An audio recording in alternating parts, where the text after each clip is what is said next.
Excuse me. হ্যাঁ বলুন। আচ্ছা, আপনার কাছে 100 টাকা চেঞ্জ হবে? আসলে ক্যাবটা আমার ওখানে দাঁড়িয়ে রয়েছে। ও আচ্ছা, হ্যাঁ কেন হবে না, দিচ্ছি দাঁড়ান।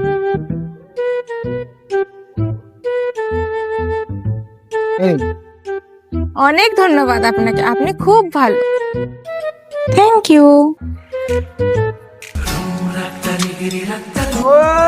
লাভলি ভাই, ও এই না রে ভাই, অমন কোনো ব্যাপার না, অমন কোনো ব্যাপার সব বুঝি তিনজনের মধ্যে ছিলাম, তার মধ্যে তোকেই কেন ডাকলো? না। ভাই, আমি কি করে জানবো ভাই এবার এটা? আমার মনে হয় তোকেই পছন্দ। তাড়াতাড়ি গিয়ে না, না, হট, হট, তাড়াতাড়ি হট। গিয়ে তুই নাম্বারটা নিয়ে যা, তাড়াতাড়ি যা, এই না রে না। তাড়াতাড়ি হ্যাঁ যা ভাই, যা যা যা ভাই, যা যা যা আমি বলি যা যা, তোকে নাম্বার ভাই, দেবে, সত্যি তাড়াতাড়ি যা। ভাই? হ্যাঁ ভাই, যা যা ভাই, যা যা, সত্যি বলছিস? তাড়াতাড়ি তাড়াতাড়ি যা। এক্সকিউজ মি, বলছিলাম আপনার নাম্বারটা কাইন্ডলি পাওয়া যাবে? নাম্বার কেন?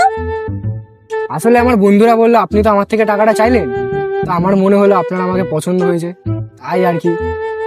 না না, আসলে আমার কাছে চেঞ্জ ছিল না, আমার ক্যাবটা ওখানে দাঁড়িয়ে ছিল, তাই বাবা বলেছিল যে আশেপাশে গরিব মানুষের কাছে চেঞ্জ থাকে, তাই আপনার কাছ থেকে গিয়ে চেঞ্জ ছিল।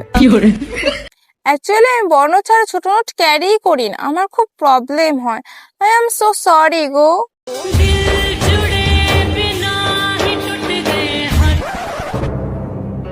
এই এক সেকেন্ড দাঁড়াও, ওখানে তো তিনজন ছিলাম আমরা, তার মধ্যে কি সব থেকে গরিব আমাকে লাগছিল?